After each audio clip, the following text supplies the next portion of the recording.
በርካታ አህጉራዊ ብሎም ዓለም አቀፍ ሁነቶችን እያስተናገደች የምትገኘው አዲስ አበባ ግንቦት ወር ላይ ደግሞ 10 ሺህ እንግዶች የሚሳተፉበት ዓለም አቀፍ የቴክኖሎጂ ኤክስፖን ታስተናግዳለች። ኤክስፖ በኢንፎርሜሽን መረብ ደህንነት አስተዳደርና በኢትዮጵያ አርቲፊሻል ኢንተለጀንስ ኢንስቲትዩት ነው የተዘጋጀው። ዲጂታል ኢትዮጵያን እውን ለማድረግ የተሰራው ስራ ምን እንደሚመስል ለዓለም አቀፉ ማህበረሰብ ማሳወቅ ደግሞ ከኤክስፖ ዓላማዎች መካከል ነው።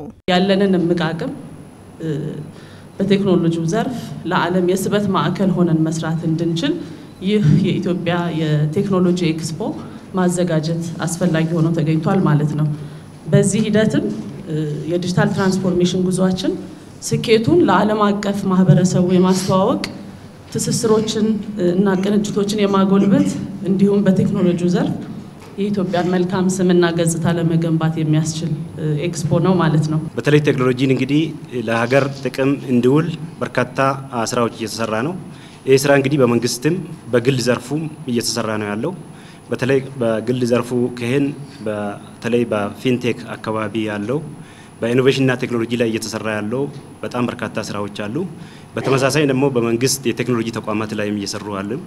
ይሄንን እንግዲህ ስራዎቻችንን ለዓለም ለማሳየት ለዓለም አሳይተን ዓለም ከኛ የሚማረውን እኛም ለዓለም የምናካፍለው ከዓለም የምንወስደው እንግዲህ ቴክኖሎጂ ኤግዚቢሽን ነው ያዘጋጀ ነው። ከግንቦት 8 እስከ ግንቦት 10 የሚካሄደው የቴክኖሎጂ ኤክስፖ በአይነቱ የተለየ ሲሆን በርካታ ባለድርሻ አካላትን ያካትታል። በየሴክተሩ በኢንዱስትሪም በኤአይም በኢንሳም በሌሎችም ለየብቻ ይዘጋጅ ነበር።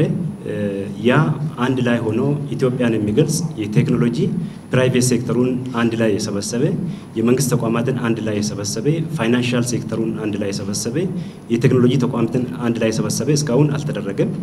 ፕላስ የውጪውንም ኤግዚቢተሮች በጣም በርካታ ኤግዚቢተሮች ይመጣሉ ከውጪ። በተመሳሳይ ደግሞ እንግዶቹም ከውጪ የሚመጡት በጣም በቴክኖሎጂ በጣም ብቁ የሆኑ ከፍተኛ ኤክስፐርቶች ይመጣሉ። ከፍተኛ ባለስልጣን ይገኙበታል። ዓለም አቀፍ የቴክኖሎጂ ኤክስፖ ከዲጂታል ኢትዮጵያ 2025 እና ከአፍሪካ ህብረት አጀንዳ 2063 ጋር የተጣጣሙ 5 የትኩረት መስኮች ላይ ያተኩራል። አንደኛው የሳይበር ደህንነት ነው።